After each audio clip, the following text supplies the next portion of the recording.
আসসালামু আলাইকুম।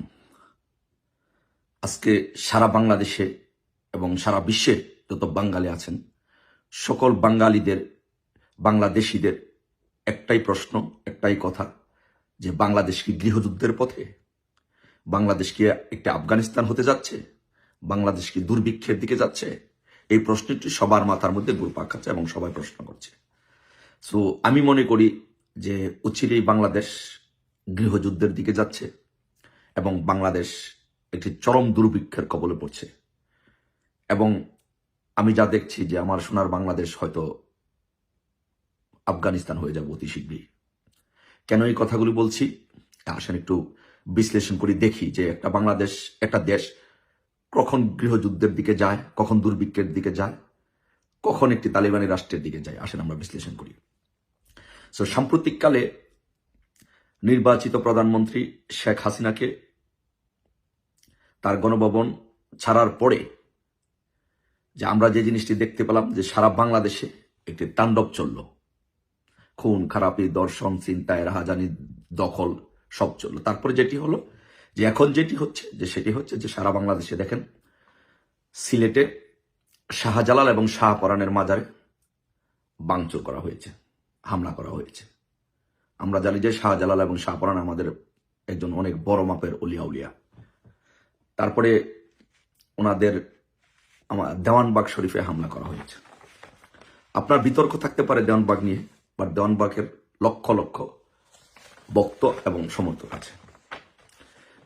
তারপরে সারা বাংলাদেশে মাজারগুলোতে হামলার পরিকল্পনা চলছে, মাজারগুলো গুড়িয়ে দেওয়ার ষড়যন্ত্র চলছে। এর ধারাবাহিকতায় বিবিসিতে রিপোর্ট হয়েছে যে সিরাজগঞ্জে ইসমাইল পাগলার মাজার এবং আলী পাগলার মাজার ভেঙে চুরে চুরমার করে দেওয়া হয়েছে এবং ঠাকুরগাঁয়ে বিবি সখিনার মাজার তছনছ করে দেওয়া হয়েছে। এই খবরগুলো বিবিসি থেকে নেওয়া। তারপরে আরো যদি আমরা লক্ষ্য করি যে বাংলাদেশে যে আনসার সদস্য আছে, বিশাল একটা বাহিনী, সেই বাহিনীদেরকে পিটিয়ে অনেক আনসার সদস্যকে হত্যা করা হয়েছে। এই কতিপয় যে সমন্বয়কারীদের নেতৃত্বে তাদের উপরে হামলা করে তাদেরকে হত্যা করা হয়েছে, আহত করা হয়েছে। বাংলাদেশে আমাদের যে হিন্দু ভাই বোনেরা আছেন তাদের বাড়িঘরে এক নাগারে হামলা করা হচ্ছে, আগুন দিয়ে জ্বালিয়ে পুড়িয়ে দেওয়া হচ্ছে, লুট করা হচ্ছে। বাংলাদেশে অসংখ্য লক্ষ লক্ষ আওয়ামী লীগের নেতা কর্মী সমর্থকদের বাড়ি ঘরে লুটপাট করা হচ্ছে, অগ্নিসংযোগ করা হচ্ছে, নেতাদেরকে পিটিয়ে হত্যা করা হচ্ছে, আহত করা হচ্ছে। তারপরে সারা বাংলাদেশে যে পুলিশ সদস্য আছে, অসংখ্য পুলিশ সদস্যকে পিটিয়ে হত্যা করা হয়েছে, থানাগুলো আগুন দিয়ে জ্বালিয়ে পুড়িয়ে দেওয়া হয়েছে এবং পুলিশের পরিবারগুলো হুমকির মুখে। তারপরে আমরা যদি দেখি যে সারা বাংলাদেশে যে চাঁদাবাজি এবং ডাকাতি, সারা বাংলাদেশে গণহারে চাঁদাবাজি এবং ডাকাতি হচ্ছে। বিভিন্ন জায়গায় আমাদের যে স্থাপত্য এবং স্থপতিগুলো আছে, ভাস্কর্যগুলো আছে, সেগুলো ভাঙচুর করে গুড়িয়ে দেওয়া হচ্ছে। বিভিন্ন প্রতিষ্ঠানে, ব্যবসা প্রতিষ্ঠানে হামলা করা হচ্ছে এবং গার্মেন্টস গুলো আজকে প্রায় বন্ধের পথে। গার্মেন্টসের লক্ষ লক্ষ কর্মী আজকে বেকার, তারা চাকরি হারাচ্ছে, কেউ হারাবে, তাদের কোনো কর্মসংস্থান থাকবে না। তারপর প্রাইভেট যে বড় বড় কোম্পানিগুলো আছে, মাল্টিন্যাশনাল কোম্পানি, সেই কোম্পানিগুলোর সকল কর্মীরা, সকল চাকরিজীবীরা বেকার হয়ে পড়বে। কারণ বাংলাদেশের সাথে কোনো international organization, multinational company business করবে না এই পরিস্থিতিতে। এবং বাংলাদেশেও যেসব আওয়ামী লীগের বড় বড় নেতা বা অসাম্প্রদায়িক চেতা রাজনীতি বিশ্বাসী বড় বড় ব্যবসা প্রতিষ্ঠান আছে, তারাও তাদের ব্যবসা প্রতিষ্ঠান আস্তে আস্তে গুটিয়ে নিবে। কারণ অনেক ব্যবসা প্রতিষ্ঠান অলরেডি হামলা হয়েছে এবং বিএনপি জামাতের নেতৃবৃন্দ এগুলো দখল করে নিয়েছে। তারপরে আপনি যদি দেখেন যে আমাদের বিশেষ একটি ব্যবস্থা ছিল যে স্টুডেন্টরা বিদেশে যে পড়াশোনা করতো বা শ্রমিকরা বিদেশে যে কাজ করতো, কিন্তু সেই প্রক্রিয়াটিও আস্তে আস্তে বন্ধ হয়ে যাবে। বিদেশে কোনো স্টুডেন্ট যাইতে পারবে না পড়াশোনা করার জন্য, তাদেরকে কেউ ভিসা দিবে না। অলরেডি সেটার কার্যক্রম শুরু হয়েছে। কেন দিবে না? যে তাদের একটি ধারণা, বাংলাদেশে যেই উশৃঙ্খল বিশৃঙ্খল পরিস্থিতি সৃষ্টি হয়েছে, এখানে এসেই তারা অ্যাসাইলাম সিক করবে, যার জন্য তাদেরকে আনাটা এই দেশগুলোর জন্য, বিশেষ করে ইউরোপিয়ান, ইংল্যান্ড, আমেরিকা, কানাডা, এই দেশগুলোর জন্য একটা রিস্ক হয়ে যায়।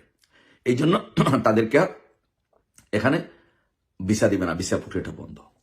তাহলে এখন চিন্তা করে দেখেন যে আমি যেই এই সোসাইটির মানুষের সংখ্যাগুলো বললাম, এরা কারা, এরা সংখ্যায় কত?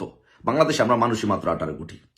এখন এই 18 কোটি মানুষের মধ্যে শাহজালাল শাহপরানের ভক্ত অসংখ্য, লক্ষ লক্ষ কোটি কোটি ভক্ত, দেওয়ানবগ শরীফের অসংখ্য ভক্ত, তারপরে সারা বাংলাদেশে ছড়িয়ে ছিটিয়ে যত মাজারগুলো আছে, বিভিন্ন পীর আউলিয়া দরবেশ, তাদের হাজার হাজার লক্ষ লক্ষ কোটি কোটি ভক্ত, তাদেরকে পীর মানে তারা আধ্যাত্মিক ধ্যান ধারণায় বিশ্বাস করে, মারফতি তরিকায় বিশ্বাস করে, তাদের উপরে হামলা করা হচ্ছে, তাদের মাজারগুলো ভেঙে দেওয়া হচ্ছে।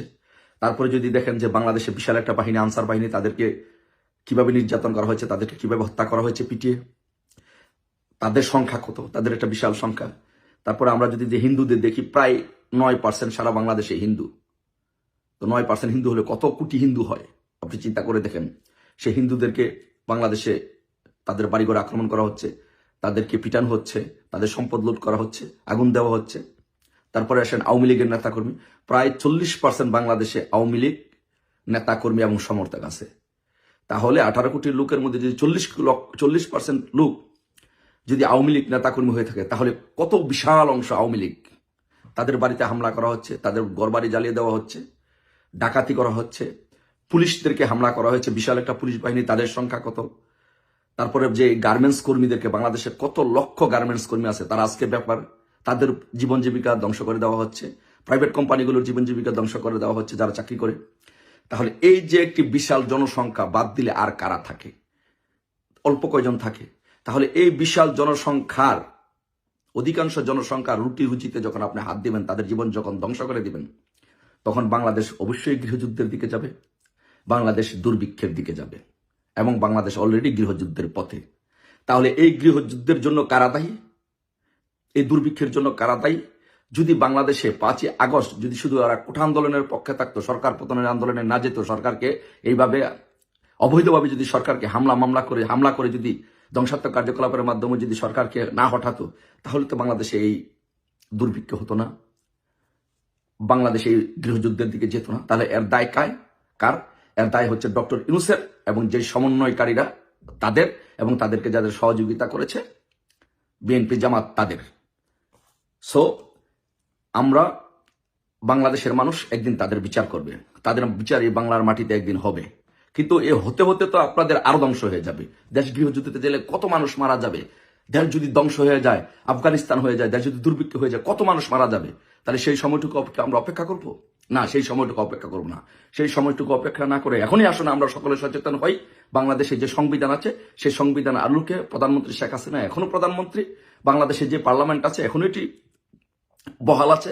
তা আসলে আমরা প্রধানমন্ত্রীকে নিয়ে আবারও আমরা পুনর্বহাল করে, যে পার্লামেন্ট আছে এক্সিস্টিং পার্লামেন্টকে পুনর্বহাল করে আমরা দেশে আবার শান্তি শৃঙ্খলা ফিরিয়ে আনি এবং দেশকে আবার উন্নয়নের অগ্রযাত্রার দিকে ধাবিত করি। আসুন সকলে মিলে আমরা দেশকে গৃহযুদ্ধের হাত থেকে বাঁচাই এবং দুর্ভিক্ষের হাত থেকে বাঁচাই। সবাই ভালো থাকবেন, এটা সবার নৈতিক দায়িত্ব, সবার নৈতিক কর্তব্য। আসুন আমরা আমাদের সোনার বাংলাদেশকে, আমাদের দেশ মাতৃকাকে এই হায়ানাদের কবল থেকে রক্ষা করি। সবাই ভালো থাকবেন। আসসালামু আলাইকুম। জয় বাংলা, জয় বঙ্গবন্ধু।